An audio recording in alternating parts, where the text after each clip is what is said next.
அப்போஸ்தலனாகிய யூதா எழுதின பொதுவான நிருபம்.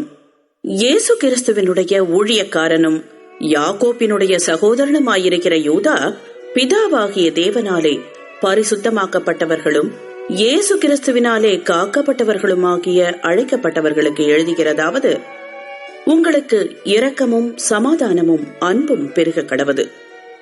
பிரியமானவர்களே, பொதுவான ரட்சிப்பை குறித்து உங்களுக்கு எழுதும்படி நான் மிகவும் கருத்துள்ளவனாயிருக்கையில், பரிசுத்தவான்களுக்கு ஒரு விசை ஒப்புக் கொடுக்கப்பட்ட விசுவாசத்திற்காக நீங்கள் தைரியமாய் போராட வேண்டும் என்று உங்களுக்கு எழுதி உணர்த்துவது எனக்கு அவசியமாய் கண்டது. ஏனெனில் நமது தேவனுடைய கிருபையை காம விகாரத்துக்கு ஏதுவாக புரட்டி ஒன்றான ஆண்டவராகிய தேவனையும் நம்முடைய கர்த்தராகிய இயேசு கிறிஸ்துவையும் மறுதலிக்கிற பக்தியற்றவர்களாகிய சிலர் பக்க வழியாய் நுழைந்திருக்கிறார்கள். அவர்கள் இந்த ஆக்கினைக்குள்ளாவார்கள் என்று பூர்வத்திலே எழுதியிருக்கிறது. நீங்கள் முன்னமே அறிந்திருந்தாலும் நான் உங்களுக்கு நினைப்பூட்ட விரும்புகிறது என்னவெனில், கர்த்தர் தமது ஜனத்தை எகிப்து தேசத்திலிருந்து வரப்பண்ணி ரட்சித்து பின்பு விசுவாசியாதவர்களை அழித்தார். தங்களுடைய ஆதி மேன்மையை காத்துக்கொள்ளாமல் தங்களுக்குரிய வாசஸ்தலத்தை விட்டுவிட்ட தூதர்களையும் மகா நாளின் நியாய தீர்ப்புக்கென்று நித்திய சங்கிலிகளினாலே கட்டி அந்தகாரத்தில் அடைத்து வைத்திருக்கிறார். அப்படியே சோதோம் கொமோரா பட்டணத்தார்களும் அவைகளை சூழ்ந்த பட்டணத்தார்களும் அவர்களைப் போல் விபசாரம் பண்ணி அந்நிய மாம்சத்தை தொடர்ந்து நித்திய அக்கினியின் ஆக்கினையை அடைந்து திருஷ்டாந்தமாக வைக்கப்பட்டிருக்கிறார்கள். அப்படி போலவே சொப்பனக்காரராகிய இவர்களும் மாம்சத்தை அசூசிப்படுத்திக் கொண்டு கர்த்தத்துவத்தை அசட்டை பண்ணி மகத்துவங்களை தூஷிக்கிறார்கள்.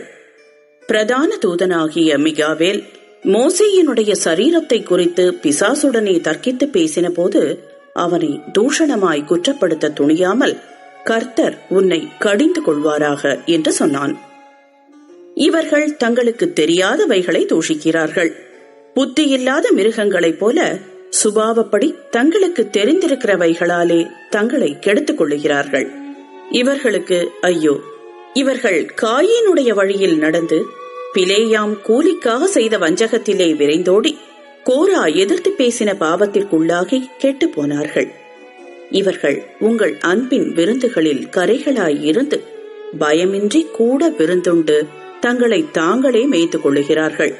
இவர்கள் காற்றுகளால் அடியுண்டோடுகிற தண்ணீரற்ற மேகங்களும் இலையுதிர்ந்து கனியற்று 2 தரம் செத்து வேறற்று போன மரங்களும் தங்கள் அவமானங்களை நுரை தள்ளுகிற அமளியான கடல் அலைகளும் மார்க்கம் தப்பி அலைகிற நட்சத்திரங்களுமாய் இருக்கிறார்கள். இவர்களுக்காக என்றென்றைக்கும் காரிருளை வைக்கப்பட்டிருக்கிறது. ஆதாமுக்கு 7ஆம் தலைமுறையான ஏனோக்கும் இவர்களை குறித்து, இதோ எல்லாருக்கும் நியாய தீர்ப்பு கொடுக்கிறதற்கும் அவர்களில் அவபக்தியுள்ளவர்கள் யாவரும் அவபக்தியாய் செய்து வந்த சகல அவபக்தியான கிரியைகளின் நிமித்தமும் தமக்கு விரோதமாய் அவபக்தியுள்ள பாவிகள் பேசின கடின வார்த்தைகள் எல்லாவற்றின் நிமித்தமும் அவர்களை கண்டிக்கிறதற்கும் 1000 தமது பரிசுத்தவான்களோடும் கூட கர்த்தர் வருகிறார் என்று முன்னறிவித்தான்.